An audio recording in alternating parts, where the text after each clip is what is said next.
Hello दोस्तों, स्वागत है आपका आपके अपने YouTube channel chemistry with Teju sir पर। दोस्तों, पृष्ठीय रसायन लेसन का आज 10वां एपिसोड है। पिछले एपिसोड में हम उत्प्रेरण की क्रिया विधि के सिद्धांत हमने शुरू किए थे, जिसमें हमने एक सिद्धांत पढ़ा था माध्यमिक उत्पाद सिद्धांत, जो हमें समांगी उत्प्रेरण की क्रिया विधि को तो समझाता था, लेकिन विषमांगी उत्प्रेरण की क्रिया विधि को नहीं समझाता था। इसीलिए हम आज एक नया सिद्धांत पढ़ रहे हैं, जिसका नाम है अधिशोषण सिद्धांत। अधिशोषण सिद्धांत आपको पहले बात पता लग जानी चाहिए कि ये किसको समझाता है? विषमांगी उत्प्रेरण को समझाता है। किसको समझाता है? विषमांगी उत्प्रेरण की क्रिया विधि को समझाता है। समांगी उत्प्रेरण की क्रिया विधि को कौन समझाता था? माध्यमिक उत्पाद सिद्धांत। चलिए, अब विषमांगी उत्प्रेरण का मतलब है कि अगर अभिकारक गैस है, मान लो क्रियाकारक जो है वो क्या है? गैस है, तो हमारे पास जो उत्प्रेरक होगा वो कैसा होगा? इसकी अलग अवस्था होगी, चाहे वो द्रव हो चाहे वो ठोस हो। मैं इसको मान लेता हूं कि क्या है? ठोस है। ठीक है, कि अभिकारक गैस होगी और उत्प्रेरक क्या होगा? ठोस। और अभिकारक अगर गैस है तो ये किसका काम करेगा? ये काम करेगा दोस्तों अधिशोष्य का, मतलब ये इस पर जाकर के जमा होगा। ठीक है, और जो उत्प्रेरक जो ठोस है वो किसका काम करेगा? ये काम करेगा अधिशोषक का। किसका काम करेगा? अधिशोषक का। तो अब देख लो, आपके पास गैस अधिशोष्य होगी और ठोस अधिशोषक हो गया। क्या गैस क्या थी? अभिकारक, और उत्प्रेरक कौन सा है? ठोस। तो ये विषमांगी उत्प्रेरण हो गया। ठीक है, तो इसका मतलब है कि ये जो गैस है, ये गैस इस ठोस की सतह पर क्या होगी? अधिशोषित होगी। क्या होगी? अधिशोषित होगी। तभी तो अधिशोषण सिद्धांत है। ठीक है, अधिशोषित होगी। लेकिन अधिशोषण भी तो हमने दो प्रकार का पढ़ा है। कौन कौन सा? कि या आपने यूं कह लें कि इस गैस का, इस उत्प्रेरक अभिकारक गैस का उत्प्रेरक ठोस पर अधिशोषण होगा। क्या होगा बच्चों? अधिशोषण। लेकिन अधिशोषण भी तो हमने दो तरीके का पढ़ा है। कौन कौन सा?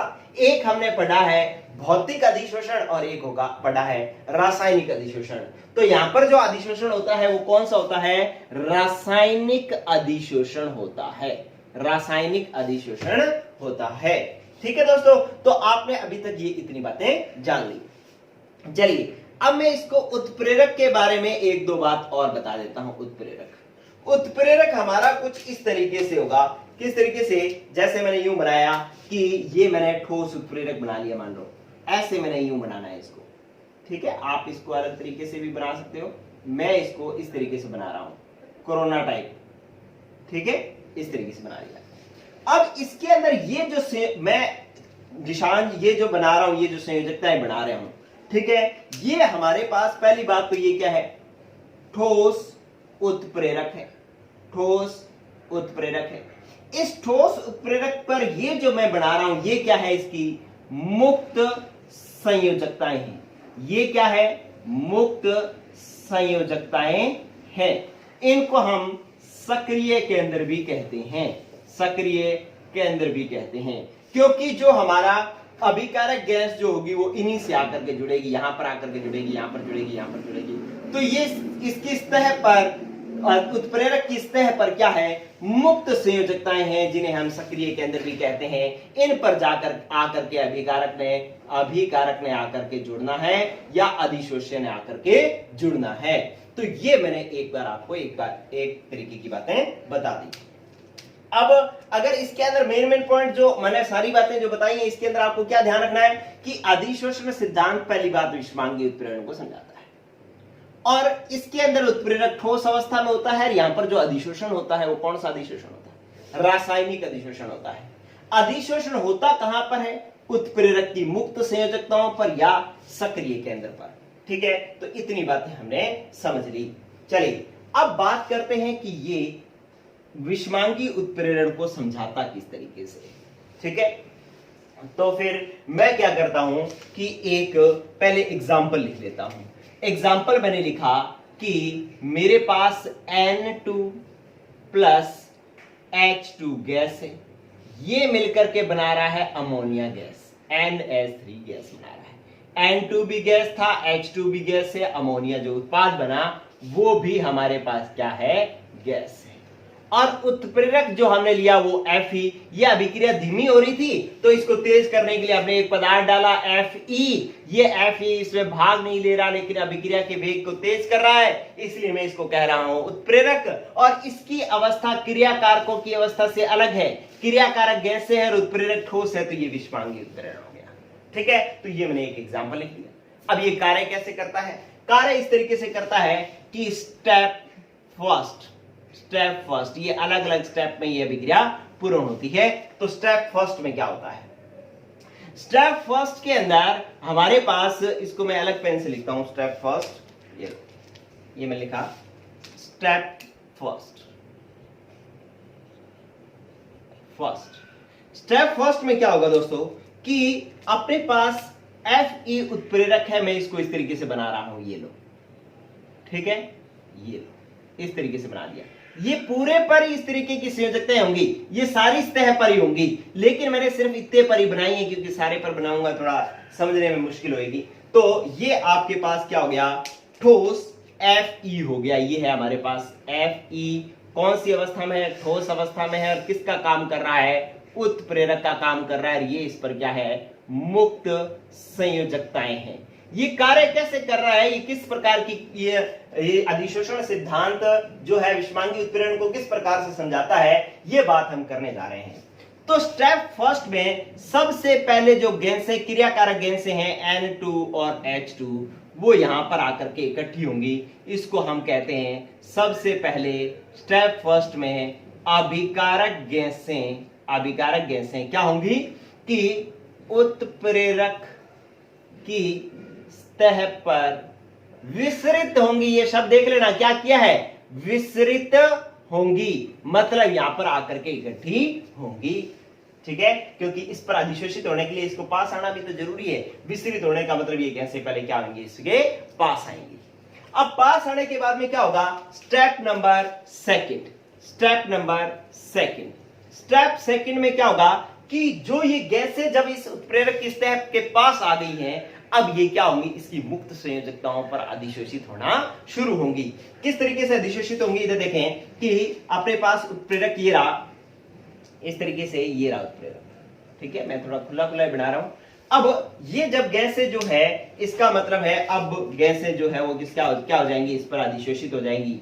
ये N2 गैस यहां पर अधिशोषित होगी, ये H2 गैस यहां पर अधिशोषित हो गई। ठीक है, अधिशोषण कौन सा हुआ, रासायनिक अधिशोषण हुआ है। तो आपने देखा कि ये गैसें जो है, गैसें अभिकारक गैसें उत्प्रेरक की मुक्त संयोजकताओं पर, अभिकारक गैसें स्टेप सेकंड में क्या हो रहा है, अभिकारक गैसें उत्प्रेरक की मुक्त संयोजकताओं पर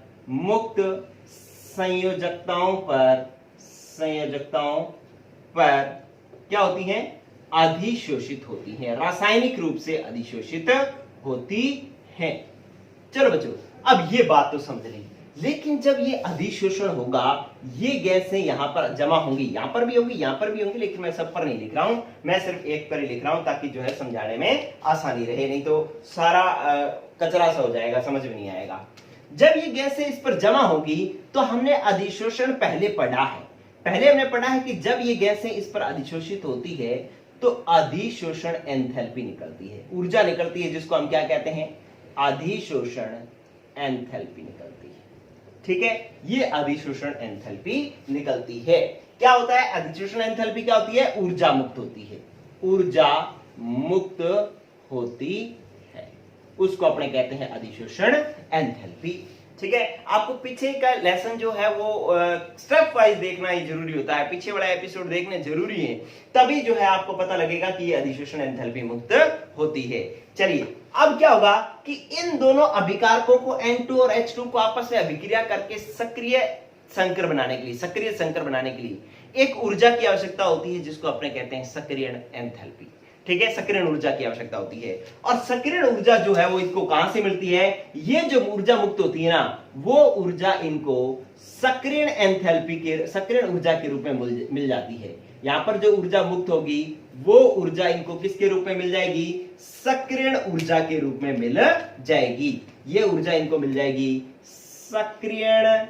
सक्रियण ऊर्जा के रूप में इनको मिल जाएगी। किसको? N2 और H2 को आपस में अभिक्रिया करके सक्रिय संकर बनाने के लिए ये जो ऊर्जा उत्पन्न हुई थी वो ऊर्जा इन्हें सक्रिय ऊर्जा के रूप में उपलब्ध हो जाएगी N2 और H2 को आपस में अभिक्रिया करने के लिए। आप देखें कि ये एरो जैसे चल रहा है वैसे ही चलाना है अपने को। पहले क्या हुआ कि जब H2 और N2 इस पर जमा हुए तो ऊर्जा मुक्त हुई, और जो ऊर्जा मुक्त हुई वो इनको वापस मिल गई। लेकिन पहले जो मुक्त हुई उसको हम अधिशोषण एंथैल्पी कह रहे हैं, और जो इनको मिल रही है उसको अपने सक्रिय ऊर्जा कह रहे हैं। मतलब जो अधिशोषण एंथैल्पी है वही सक्रिय ऊर्जा इसको मिली है, यही ऊर्जा इसको सक्रिय ऊर्जा के रूप में मिली है। अब ये क्या करेंगे? आपस में अभिक्रिया कर सकते हैं। ठीक है, तो स्टेप सेकंड हो गया। स्टेप फर्स्ट में पहले गैसें आएंगी, फिर इस पर अधिशोषित होंगी तो ऊर्जा निकलेगी, वही ऊर्जा इनको सक्रिय ऊर्जा के रूप में मिल जाएगी, और सक्रिय ऊर्जा के रूप में मिल जाएगी तो ये क्या बनाएंगे? सक्रियत संकर बनाएंगे। चलिए अब अपने क्या करते हैं कि स्टेप थर्ड, पहले ये वाला जो मैंने लिखा है इसको जो है आप स्क्रीनशॉट ले लें, और फिर स्टेप थर्ड बना रहा हूं, मैं साफ कर रहा हूं इसको दोस्तों। चलिए क्या हुआ अब कि जो ऊर्जा इसको मिली उससे इन्होंने आपस में अभिक्रिया कर ली। किसने? N2 और H2 ने। N2 और H2 ने आपस में अभिक्रिया कर ली। तो स्टेप थर्ड क्या होगा फिर? स्टेप थर्ड क्या होगा कि ये दोनों आपस में सक्रिय संकर बना करके फिर उत्पाद में भी बदल जाएंगे। तो मैं पहले सीधी बात लिख लेता हूं। ये लो, ये अपने पास उत्प्रेरक था, और इस पर जो N2 और H2 जो थे इन्होंने आपस में अभिक्रिया करके सक्रिय संकर बनाया, और सक्रिय संकर बना करके उत्पाद में बदल गए। तो जो N2 और H2 था इन्होंने आपस में अभिक्रिया करके सक्रिय संकर बनाया, और सक्रिय संकर जो है वो आगे किस में बदल जाता है? उत्पाद में बदल जाता है। क्यों उत्पाद में बदल गया? क्योंकि इनको सक्रिय ऊर्जा मिल गई थी, और सक्रिय ऊर्जा मिल जाती है तो ये उत्पाद में बदल जाते हैं, आपको पता है। तो इसका मतलब है स्टेप थर्ड में इन्होंने N2 और H2 ने उत्पाद बना लिया। N2 और H2 में ने जब उत्पाद बना लिया तो कहानी कैसे बन गई? तो देख लो कि ये आपके पास था यूं, उत्प्रेरक की सतह थी, ये उत्प्रेरक था, और इन्होंने आपस में अभिक्रिया करके उत्पाद बना लिया। तो N2 और H2 अभिक्रिया करके कौन सा उत्पाद बनाते हैं? NH3NH3, अमोनिया उत्पाद बना लिया। अब क्या होगा कि ये जो इसका मतलब जो स्टेप फोर्थ है वो क्या करेगा? स्टेप थर्ड तक उत्पाद बन गया, अब स्टेप फोर्थ में देखो क्या होगा। स्टेप फोर्थ के अंदर ये जो उत्पाद है इसका हो जाएगा विशोषण। इस उत्पाद का क्या हो जाएगा? विशोषण। याद है दोस्तों क्या होता है विशोषण? बताओ विशोषण क्या था? कि उत्प्रेरक की सतह, अधिशोषक की सतह से अधिशोषक का हटना। अभी तो ये जमा है, ये अगर इसकी सतह से हट जाए तो उसको हम क्या कहते हैं? विशोषण। तो अब हो जाएगा इसका विशोषण। विशोषण का मतलब होता है कि उत्प्रेरक तो हमारे पास इस तरीके से अलग हो जाएगा। ये देखो, ये उत्प्रेरक अलग हो गया, और जो उत्पाद बना है वो उत्पाद अलग हो गया। कि आपके पास दो अणु NH3 के NH3 और NH3, ये उत्पाद जो है वो क्या हो गया? अलग हो गया। ठीक है, तो इस तरीके से यहां पर जब उत्पाद इससे अलग हो गया तो ये मुक्त संयोजकताएं फिर मुक्त होगी। ठीक है, यहां पर फिर फ्री होगी, ये सारी संयोजकताएं फिर फ्री होगी। इसका मतलब ये और अभिकारकों को फिर अपने ऊपर जोड़ सकती है, फिर अपने ऊपर जोड़ सकती है। तो इसका मतलब ये फिर कहां चली जाएगी? यहां से फिर ये स्टेप फर्स्ट की तरफ चला जाएगा। उत्प्रेरक जो है फिर स्टेप फर्स्ट की तरफ चला जाएगा। यहां से फिर अभिकारकों को अपने ऊपर जोड़ेगा, फिर अधिशोषण करेगा, फिर अभिक्रिया करवा करके उत्पाद बनाएगा। उत्पाद को फिर जो है अपने ऊपर हटा करके फिर संयोजकताएं खाली हो जाएगी, फिर यहां पर आएगा, फिर जोड़ेगा, फिर चलेगा। इस तरीके से ये प्रक्रिया चलती जाएगी। ठीक है, तो इसी कारण से उत्प्रेरक की थोड़ी सी मात्रा ही जो है अभिकारक, बार बार अभिकारकों को उत्पाद में बदलती रहेगी, इसलिए अभिकारकों की, इसलिए उत्प्रेरक की जो है थोड़ी सी मात्रा ही अभिक्रिया करवाने के लिए, अभिक्रिया को तीव्र करने के लिए उपयुक्त होती है। थोड़ी सी मात्रा ही अधिक उत्प्रेरित कर देती है अभिक्रिया को। ठीक है, क्यों? क्योंकि इसकी बार बार संयोजकताएं मुक्त होती रहती हैं, और ये बार बार अभिकारकों को उत्पाद की ओर लाती जाती हैं। ठीक है, तो ये है हमारा अधिशोषण सिद्धांत। मैंने अपनी तरफ से बहुत अच्छा प्रयास किया है। अगर आप इसको गौर से देखें, एक ही शॉट के अंदर एक साथ पूरे डायग्राम को देखें तो आपको लगेगा कि वाह यार, आपको एक ही मतलब एक डायग्राम जो बना हुआ उसी पर ही सारा कुछ समझ में आ रहा है, आपको कहीं भी लाइनें अलग से लाइनें पढ़ने की जरूरत नहीं है। अगर आप ऐसा डायग्राम बना लेते हो अपनी कॉपी के अंदर, अपनी नोटबुक जो भी आप नोट्स बना रहे हैं, ऐसा डायग्राम अगर आप बना लेते हो तो जब आपका एग्जाम होगा और इस चीज को आपको रिवीजन करना होगा तो मात्र आज अगर मान लो ये 15 मिनट 20 मिनट की वीडियो है तो मात्र 1 मिनट के अंदर ये सारी बातें जो आपके रिकॉल हो जाएंगी सिर्फ इसको देखने मात्र से। और बोर्ड में अगर आप इस तरीके से लिख देते हो, ऐसा बना बना करके अगर आप लिख देते हो तो आपके नंबर कोई भी नहीं काट सकता, ये आप ध्यान रखना। ठीक है दोस्तों, तो इस तरीके से ये हुई अधिशोषण का सिद्धांत हो गया, एक प्रक्रिया होगी कंप्लीट। लेकिन अब मुझे इसके बारे में कुछ बातें बतानी है। देखो क्या साफ कर दूं, मैं मन नहीं कर रहा क्योंकि बड़ा साफ साफ बनाया है मैंने पहली बार, तो इसलिए लेकिन फिर भी करना पड़ेगा क्योंकि मुझे और लिखना है। यहाँ पर इस साइड, ये वाली साइड साफ कर देता हूं। चलो देखो अब क्या हुआ कि मुझे इसके बारे में और बातें बोलनी है क्योंकि हम सिर्फ इतनी 12th का ही नहीं मैटर कर रहे हैं, हमारे को बोर्ड का जो कंपटीशन का मैटर भी करना है, इसलिए हमें कुछ और पॉइंट्स भी पता होने चाहिए। नंबर 1 बात क्या है कि ये जो आपके पास ये मुक्त संयोजकताएं जो थी इनका बड़ा अहम रोल है। ठीक है, इनका बहुत ही अहम रोल है कि जो ये मुक्त संयोजकताएं है ना, मुक्त संयोजकताएं, इन्हीं पर ही अधिशोषण होता है, इसलिए इनको सक्रिय केंद्र भी कहते हैं। इसी के इन्हीं के आधार पर ही सारी कहानी समझ में आएगी। अब देखो कि अगर ये मुक्त संयोजकताएं ज्यादा होंगी तो ज्यादा अभिकारकों को अपने ऊपर जमा करेगा, ज्यादा उत्प्रेरण ज्यादा करेगा। तो मैं यूं कह सकता हूं कि मुक्त संयोजकताएं जितनी अधिक होंगी, जितनी अधिक होंगी वो अधिक होंगी, उत्प्रेरक की क्रियाशीलता उतनी ही ज्यादा होगी। उत्प्रेरक की क्रियाशीलता उतनी ही अधिक होगी। ठीक है, तो मैं यहां पर यूं कह सकता हूं कि अगर मैं इसको एक लाइन में लिख लेता हूं, ऐसे लिख लेता हूं कि यूं लिख देता हूं, तो देखो कि मुक्त संयोजकताएं समानुपाती होगी उत्प्रेरक की क्रियाशीलता के। ठीक है, कि जितनी ज्यादा मुक्त संयोजकता होंगी उत्प्रेरक की क्रियाशीलता उतनी ही ज्यादा होगी। अब इस समानुपाती का मतलब क्या है? समानुपाती का मतलब है कि अगर मुक्त संयोजकताएं क्या हो बच्चों, मुक्त संयोजकताएं हो कम, तो उत्प्रेरक की क्रियाशीलता क्या हो जाएगी? उत्प्रेरक की क्रियाशीलता हो जाएगी कम। ठीक है, उत्प्रेरक की क्रियाशीलता क्या हो जाएगी? कम हो जाएगी। तो उत्प्रेरक की क्रियाशीलता कम कौन करता होता है? याद है आपको? कौन करता होता है बताओ? आपने अगर मान लो उत्प्रेरक वाला टॉपिक पढ़ा है तो आपको ध्यान लग जाना चाहिए कि उत्प्रेरक की क्रियाशीलता को कम कौन कर सकता है? उत्प्रेरक विष। कौन करता है? उत्प्रेरक विष। तो इसका मतलब है कि उत्प्रेरक विष की क्रियाविधि क्या है? उत्प्रेरक विष उत्प्रेरक की मुक्त संयोजकताओं को कम कर देता है, इसलिए उत्प्रेरक की क्रियाशीलता कम हो जाती है। ठीक है, तो आपको जब मैंने कल वाला सिद्धांत पढ़ाया था, माध्यमिक उत्पाद सिद्धांत, उसमें हमें उत्प्रेरक विष का काम नहीं समझ में आ रहा था। अब हमें समझ में आ रहा है कि यार उत्प्रेरक विष जो है ये मुक्त संयोजकताओं को कम कर देता है, इसलिए क्रियाशीलता कम हो जाती है। फिर आप देखें कि अगर मैं इसी लाइन को मैंने एक तरीके से लिखा है, दूसरी तरीके से लिखूं, क्या लिखूं कि अगर मुक्त संयोजकताएं क्या हो? बढ़ जाए, मुक्त संयोजकताएं अधिक हो तो उत्प्रेरक की क्रियाशीलता भी क्या हो जाएगी? क्रियाशीलता भी जो है वो क्या हो जाएगी? अधिक। अरे मैंने ऊपर समानुपाती लिख दिया, तो इसका मतलब है कि मुक्त संयोजकताएं कम तो क्रियाशीलता कम, मुक्त संयोजकताएं अधिक तो क्रियाशीलता अधिक। अब बात आती है कि उत्प्रेरक की क्रियाशीलता को अधिक कौन करता है, कौन बढ़ाता है? उत्प्रेरक वर्धक। तो यहां पर आपको उत्प्रेरक वर्धक की भी कहानी समझ में आती है, उत्प्रेरक वर्धक की कहानी भी समझ में आती है कि उत्प्रेरक वर्धक क्या करता होता है? मुक्त संयोजकताओं को बढ़ा देता है, जिससे उत्प्रेरक की क्रियाशीलता बढ़ जाती है। तो आपको अगर मान लो कहीं पूछ लिया जाए कि उत्प्रेरक वर्धक उत्प्रेरक की क्रियाशीलता को बढ़ा देता है, कैसे? मुक्त संयोजकताओं को बढ़ा करके, या उत्प्रेरक विष उत्प्रेरक की क्रियाशीलता को घटा देता है, कैसे? तो मुक्त संयोजकताओं को कम करके। ठीक है, तो ये दो बातें आपके क्लियर हो गई। फिर आप देखो कि अब ये मुक्त संयोजकताएं कहां पर होती हैं? पृष्ठ पर। किस पर होती है? पृष्ठ पर।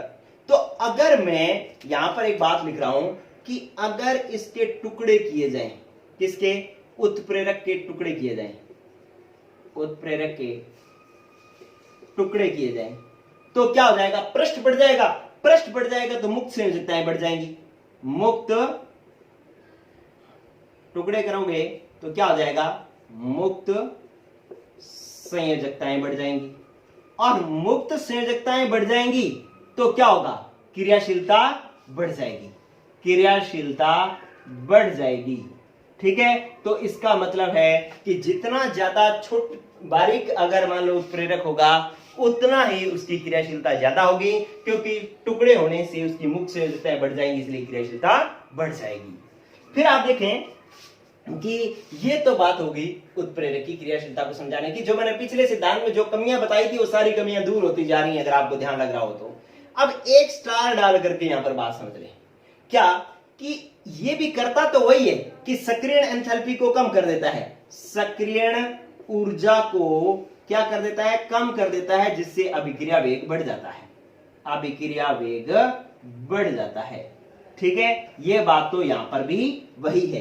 कैसे सक्रियण ऊर्जा कम कब हो जाती है? कि ये जो सक्रिय संकर बनता है, सक्रिय संकर बनता है, इस सक्रिय संकर बनने में कम ऊर्जा की आवश्यकता होती है, इसलिए अभिक्रिया का वेग बढ़ जाता है। लेकिन यहां पर एक चीज और देखें आप, क्या कि यहां पर अभिक्रिया वेग समानुपाती होता है क्रिया कारकों की सांद्रता के। ए और बी की सांद्रता के समानुपाती होगा, उत्प्रेरक की सांद्रता पर निर्भर नहीं करता, उत्प्रेरक की सांद्रता पर निर्भर नहीं करता। आपको ये बात मैं क्यों लिखा रहा हूं स्टार डाल करके? इसलिए लिखा रहा हूं क्योंकि समांगी उत्प्रेरण में हमने पढ़ा था कि अभिक्रिया का वेग उत्प्रेरक की सांद्रता पर निर्भर करता है, लेकिन विषमांगी उत्प्रेरण में या अधिशोषण सिद्धांत के अनुसार अभिक्रिया वेग जो है उत्प्रेरक की सांद्रता पर निर्भर नहीं करता। सांद्रता जो है अगर आप शुरू में लोगे थोड़ी बहुत तो वही जो है वो चलती जाएगी और बार बार अभिक्रिया होती जाएगी। चलिए अब देखें कि जो अधिशोषण है, रासायनिक अधिशोषण है, वो विशिष्ट प्रकृति का था। अगर पीछे वाले एपिसोड याद हैं तो अधिशोषण जो है वो विशिष्ट, रासायनिक अधिशोषण विशिष्ट प्रकृति का था, मतलब विशिष्ट अधिशोषक पर विशिष्ट अधिशोषक से ही जमा हो सकता था रासायनिक अधिशोषण में। तो इसीलिए उत्प्रेरक भी जो है विशिष्ट प्रकृति का होता है, वो विशिष्ट उत्प्रेरक विशिष्ट अभिक्रिया को ही उत्प्रेरित कर सकता है। हर कोई उत्प्रेरक हर कोई अभिक्रिया को उत्प्रेरित नहीं कर सकता। ऐसा नहीं हो सकता कि लोहे की जगह मैं यहाँ पर कॉपर ले लूं और यही अभिक्रिया हो जाए। आप कहोगे सर कॉपर भी तो ठोस है, उस पर भी तो जमा हो ही सकता था, लेकिन नहीं, रासायनिक अधिशोषण होने के लिए विशिष्ट प्रकृति होना जरूरी है। तो इस तरीके से ये सारी बातें आपको आई समझ में और ये एपिसोड हुआ खत्म। नेक्स्ट एपिसोड में अभी हम उत्प्रेरक के दो गुण पढ़ेंगे, एक वर्णात्मकता और एक मतलब एक सक्रियता और एक वर्णात्मकता। तो ये दोनों जो पॉइंट है वो दोनों पॉइंट इसी बात पर निर्भर करेंगे। इस एपिसोड को अच्छे से देखोगे तो अगला एपिसोड भी आपको अच्छे से समझ में आएगा। तो स्क्रीनशॉट ले लें इसका भी और गुड बाय, पढ़ते रहो।